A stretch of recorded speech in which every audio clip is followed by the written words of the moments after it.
My petition is to encourage the government, agricultural industry, and farmers to work together collaboratively to move away from animal agriculture and adapt to the ever pressing demand for plant based alternatives, which are more sustainable, ethical, efficient, and profitable. Now is the perfect time to act because the COVID-19 financial support packages should be directed to this aim. This shift will benefit New Zealand's farmers, economy, animals, health, and natural environment. New Zealand needs to keep up with the increasing domestic and worldwide demand for plant based products.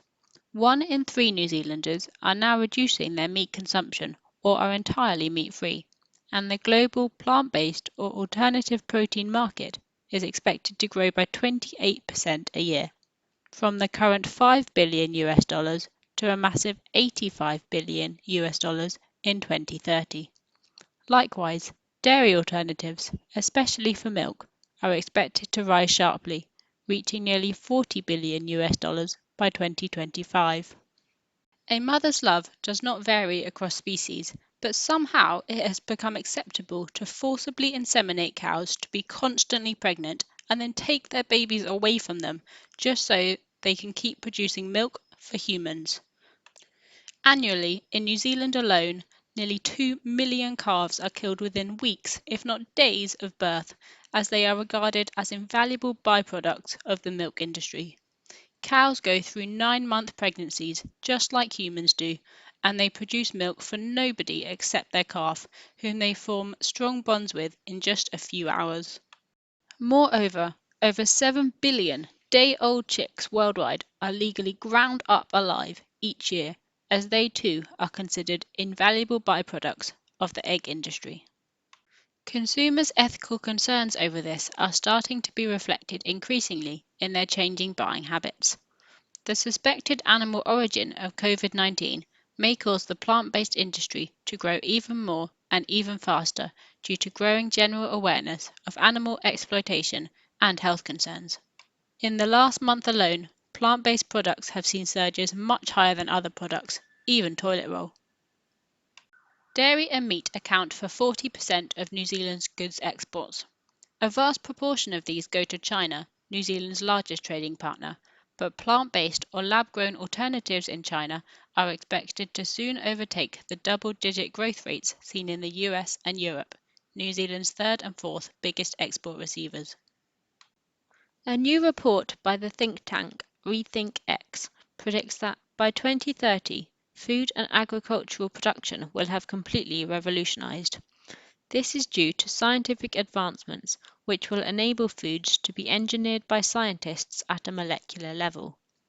Proteins made are forecast to be 5 times cheaper than animal proteins by 2030 and 10 times cheaper by 2035. So in 10 to 15 years, they predict that the demand for animal products will have fallen by about 90%, and thus there will be 90% less livestock, and the animal agricultural industry will have basically collapsed. Even if the changes are not this quick, it shows the direction of the future and reinforces the need to adapt immediately, or New Zealand's dangerous over-reliance on farming will only lead to worse damage to farmers' livelihoods and thus the whole economy, when the irony is that moving to plant-based production can be more efficient and profitable. Some organisations already exist to help animal farmers make the switch, but financial and practical support from governments would be invaluable.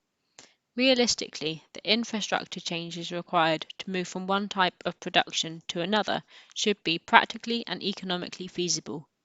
For example, temperature-controlled chicken sheds present ideal conditions for growing crops, which one former chicken farmer has taken advantage of in the US by converting his 45,000 bird chicken shed to an industrial hemp farm, which uses around half the water, employs 5 times as many people, and will be much more profitable. Horticulture is a strong sector in New Zealand, but worldwide demand for horticultural produce is expected to double by 2050. The ability to increase productivity is key to meeting demand, but animal agriculture is reducing productivity in many ways.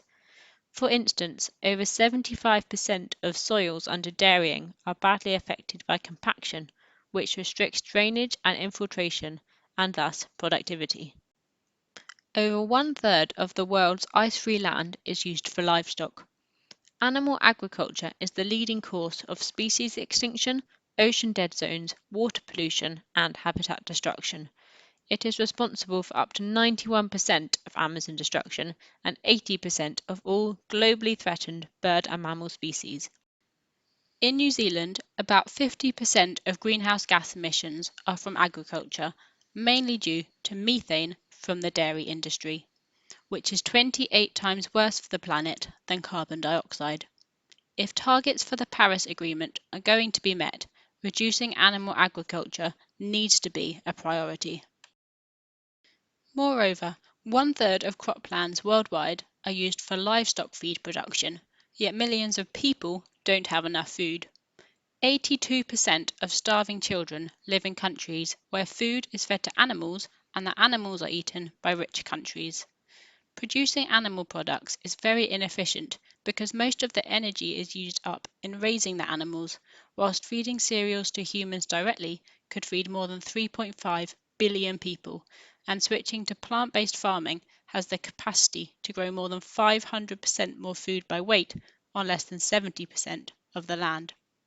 70 billion land animals are farmed and killed for food every year worldwide, 170 million of which are in New Zealand, and 120 million of these are factory farmed. These animals are seen as units of production, valued only on their financial merit. Most have distressing lives full of pain or at least extreme boredom and misery, confined in small, dirty cages where they can hardly move and are subjected to a myriad of cruel but commonplace farming practices. As well as being extremely unethical, animal agriculture poses many serious threats to humans too. Keeping animals in extreme confinement under stressful and unhygienic conditions is the perfect breeding ground for pathogens. Despite advice from the World Health Organization, antibiotics are regularly given to farmed animals, as these living conditions would otherwise cause them to become ill or die.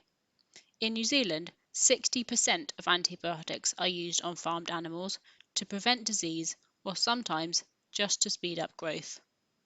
This then reduces antimicrobial resistance and thus increases the risks of foodborne illnesses and zoonotic diseases, which are those transferable from animals to people, like COVID-19 is thought to be, in addition to MERS, avian flu, swine flu, SARS, and mad cow disease. Moreover, the World Health Organization have classed processed meat as a Group 1 carcinogen, which is the same category as cigarettes. As well as cancer, meat and dairy consumption contribute to a multitude of health conditions, including heart disease, cognitive decline, and obesity. Only a third of New Zealand adults have a healthy body weight, and less than half meet the fruit and veg guidelines. So there is a great need to encourage the shift towards a plant-based focus from a health perspective alone. So yes, you may enjoy the taste of animal products, but if you use the argument that enjoying something justifies the means to get it, however unethical, then where do you stop? We don't need animal products to survive and be healthy, or to create delicious and nourishing meals, so can we really justify it just because it's the status quo of society? There needs to be a significant redirection of animal agriculture to crops, especially those high in protein, fiber, and vitamins, which will be needed to supply the strongly emerging plant-based industry. Growing crops like soy, oats, beans, and lentils will require less synthetic fertilizer, be more water efficient, and improve soils and thus productivity. Soy often comes under criticism for deforestation, but only 6% is currently used for human food, while 70% is fed to livestock. Soy is actually very sustainable when fed to humans. It produces 15 times more protein than beef for a given amount of land, has all 9 essential amino acids, is low in saturated fat, and high in fiber, potassium, and iron, so should be a focus area for expansion. The government should help the plant-based shift by creating financial initiatives, identifying knowledge exchange opportunities, and giving practical support for those transitioning from animal agriculture or starting a new career in plant-based farming. Research for crop suitability across different geographic conditions should be funded, and initiatives which would marginally reduce environmental degradation should be replaced with more impactful schemes, like encouraging plant-based diets, which can reduce individual emissions by 70%. The government should also discontinue all schemes which fund animal agriculture, halt any expansions of animal industries, and establish reduction targets for farm animals, as well as start the process of closing and illegalizing all factory farms before the next zoonotic disease causes even more harm. Policy should make the polluter pay for externalities, and agriculture should be included within the emissions trading scheme. In addition to growing more crops, land should be repurposed for renewable energy production, reforestation to capture carbon, or for other biodiversity restoration. Additionally, incentivizing public services like hospitals and schools, and private businesses like restaurants to offer more plant-based options can help make it the societal norm. According to surveys, simply increasing offerings and the convenience to get them would be enough to encourage a lot of people to change their diets. Also, by increasing the marketing and lobbying power of the plant-based sector, and thus reducing the disproportionate amount given to meat, dairy, and eggs, the government can increase consumer knowledge about and interest towards more ethical and sustainable alternatives. I realize that the changes I am fighting for will be challenging, but now is the ideal time to take the first step by supporting and encouraging animal farmers to look at plant-based alternatives and working in collaboration to achieve potentially fantastic results. Thank you.